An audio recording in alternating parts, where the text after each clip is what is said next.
Hallo maatjies, sjoe, ek het so na julle verlang. En ek hoop julle het 'n baie lekker week gehad. Julle het mos laas week geleer van die daggies van die week. Kan julle dit nog onthou? Kom ons sê gou al die dae van die week. Maandag, Dinsdag, Woensdag, Donderdag, Vrydag, Saterdag, Sondag. Wow, julle leer so mooi. Volgende naweek is dit Paasnaweek en ek is so opgewonde. Ouma bederf ons almal oor Paasnaweek en dan spandeer ons dit saam met ons familie. Paasnaweek bestaan uit 4 daggies. Kan julle tel tot by 4? Kom ons gaan tel gou tot by 4. 1, 2, 3, 4. Daar sê, julle is daarom maar baie slim. Nou ja, het julle geweet dat daar op Paasnaweek iets baie spesiaal gebeur het? En dit is hoekom ons elke jaar Paasnaweek vier. Dit is werklik die mooiste storie ooit. Sal jy asseblief die storie saam met my vertel, Snorre? Ja, natuurlijk sal ek, ouma Poppie. Die einde is my gunsteling deel. Dit het alles gebeur in Jerusalem. Jesus het daar aangekom op 'n donkie en die grond was bedek met palmblare en die mense het vir Jesus die koning genoem en hom baie spesiaal behandel. Maar 'n paar dagies later het alles verander.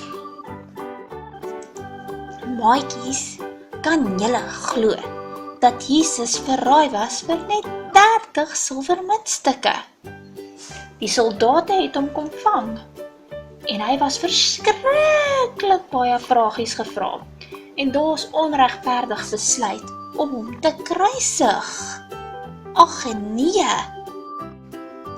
Tot die mense wat Jesus koning genoem het en Jesus se vriende het teen hom gedraai en saam gesing dat hy moet gekruisig word. Jesus se klere is uitgetrek en hy is geslaan. Al die mense het hom gespot. Julle moenie ander mense spot nie, maatjies, dit is baie lelik. Hulle het tot vir hom 'n doringboskroon gemaak, wat hy op sy kop moes dra. Eina, dit moes seer wees. Hulle het vir Jesus op die kruis gehang. Dit was aaklig, maatjies. Jesus het gehuil dat dit nou klaar is en hy is toe dood. Jesus se vriende het hom toe in 'n grot gaan neerlê en 'n baie groot klip is voor die ingang gesit. Na die Sabbat het 'n paar vrouens saam met Maria na die graf gegaan. Maria was Jesus se mamma, maar niks het hulle voorberei vir die verrassing wat hulle daar gekry het nie. 'n Engel het na die vrouens toegekom en gesê dat hulle nie bang moet wees nie en dat Jesus nie meer daar is nie. Maatjies, hy het opgestaan, net soos hy gesê het, na net 3 daggies. Die engel het vir hulle gesê, hulle moet gaan kyk. Na die vrouens gaan kyk het die engel vir hulle gesê, hulle moet almal gaan vertel wat hulle gesien het, want dit is regtig goeie nuus. Sjoe, maar dit is baie goeie nuus, ouma Poppie. Die graf is nog steeds leeg vandag en Jesus lewe. Jesus het gesterf vir ons sondes, sodat ons die ewige lewe kan hê. En dit is hoekom ons eintlik Paasfees vier. Ja, Snorre, dit is die beste nuus ooit. Dankie dat julle vandag na ons storie geluister het, maatjies.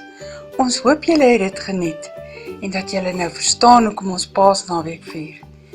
Tot volgende keer, maatjies. Tata!